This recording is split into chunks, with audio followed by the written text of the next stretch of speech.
ஜாக்டோ ஜியோ போராட்டம் எதிரொலியாக 63,000 ஆசிரியர்கள் இன்றுக்கு பணிக்கு வரவில்லை என்ற தகவல் வெளியாகி இருக்கிறது. தொடர்பான விவரங்களை செய்தியாளர் சங்கரன் வழங்க கேட்கலாம். சங்கரன், வணக்கம். விவரங்களை பதிவு பண்ணலாம். சங்கரன், வணக்கம். ஜாக்டோ ஜியோ அமைப்பு சார்பாக இன்று தமிழகம் முழுவதும் காலை ஆர்ப்பாட்டம் நடைபெற்றது. ஆர்ப்பாட்டத்தில் பங்கேற்ற அரசு ஊழியர்கள், ஆசிரியர்கள் இன்று ஒரு நாள் விடுப்பு எடுத்து அந்த போராட்டத்தில் பங்கேற்றனர். இந்த நிலையில் துறை வாரியாக இன்று பணிக்கு வராத அரசு ஊழியர்கள், ஆசிரியர்களின் விவரங்களை தொகுக்க வேண்டும் என்று, அந்த விவரங்களை தர வேண்டும் என்று தலைமைச் செயலாளர் உத்தரவிட்டிருக்கிறார். அதன்படி துறை வாரியாக இந்த விவரங்கள் எல்லாம் பெறப்பட்டு வருகின்றன. இப்படிப்பட்ட சூழலில் பள்ளிக்கல்வித்துறையில் 63,000 ஆசிரியர்கள் பணிக்கு வரவில்லை என்பது தெரிய வந்திருக்கிறது. குறிப்பாக தொடக்க கல்வித்துறையில் மட்டுமே 48,000 ஆசிரியர்கள் இன்று ஒட்டுமொத்தமாக விடுமுறை எடுத்து போராட்டத்தில் பங்கேற்று இருக்கின்றனர் என்ற தகவல்கள் தொடக்க கல்வித்துறைக்கு தெரிவிக்கப்பட்டிருக்கின்றன.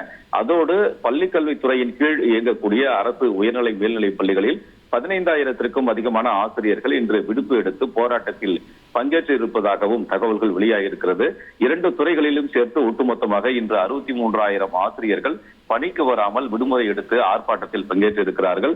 இதே போன்று அரசு ஊழியர்களை பொறுத்தவரை அனைத்து துறைகளிலும் கணிசமான அளவிற்கு ஊழியர்கள் இன்று விடுமுறை எடுத்து போராட்டத்தில் பங்கேற்று இருப்பதும் தகவல்கள் வெளியாகி இருக்கிறது. விவரங்களுக்கு நன்றி சங்கரன். அலாவுதீன் நாட்டை காப்பாற்ற போராடும் சாமானிய இளைஞனின் சுவாரஸ்ய கதை தினமும் இரவு 8 மணிக்கு. செய்திகளை உடனுக்குடன் தெரிந்து கொள்ள உடனே சப்ஸ்கிரைப் பண்ணுங்க.